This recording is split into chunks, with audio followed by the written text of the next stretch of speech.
મેં પહેલાં કહ્યું વસુધૈવ કુટુંબકમની ભાવના હે ને.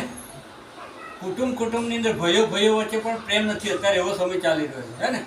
તો અત્યારે પરમ પૂજ્ય ગુરુદેવે આખા ધરતીની અંદર સ્વર્ગ લાવવાની યોજના બનાવી છે અને નિર્માણ યોજના કહેવામાં આવે છે હે ને. તો એ ક્યાંથી આવશે? એક બનેંગે ને એક બનેંગે. આપણે બધા એક જ છીએ. પરમ પિતા કે સૌ સંતાન માનવ માત્ર એક સમાન. એવો ભાવ વ્યક્ત કરવા માટે આપણે લોટાની પૂજા આપણા ઋષિઓએ ચાલુ કરી છે. કલશ પૂજન એનું મહત્વ છે.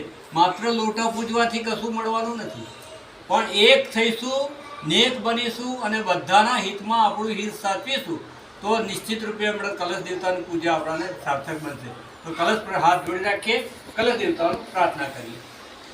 ઓમ કલશસ્ય મુખે વિષ્ણુ કંઠે રુદ્ર સમાસિતા મૂલે તસ્થિતો બ્રહ્મા મધ્યે માતૃગણા કૃતા કુક્ષોતુ સાગરા સર્વે સપ્તદીપાવ સુંદરા રુદ્રવેદો યજુર્વેદો સામવેદો અથર્મણા અંગે ચ સહિતા સર્વે કલશંતો ભંગે ચ સહિતા સર્વે કલશંતો શ્રમાશ્રિતા અત્ર ગાયત્રી સાવિત્રી શાંતિ પુષ્ટિ કરી સદા ત્વયि તિષ્ઠન્તિ સર્વેપી અત કામ ફલપ્રદા શિવ સ્વયં મેવાસી વિષ્ણુ તમ ચ પ્રજાપતિ આદિત્યા વસવા રુદ્રા વિશ્વદેવા સપેતૃકા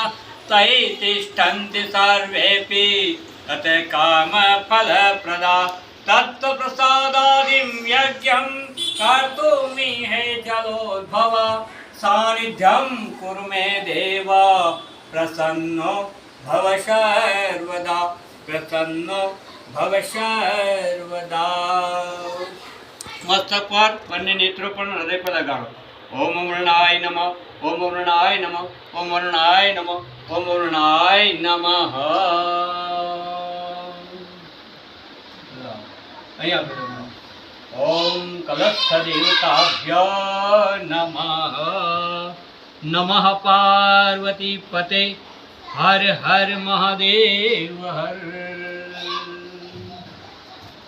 બસ હવે બંધ કરે.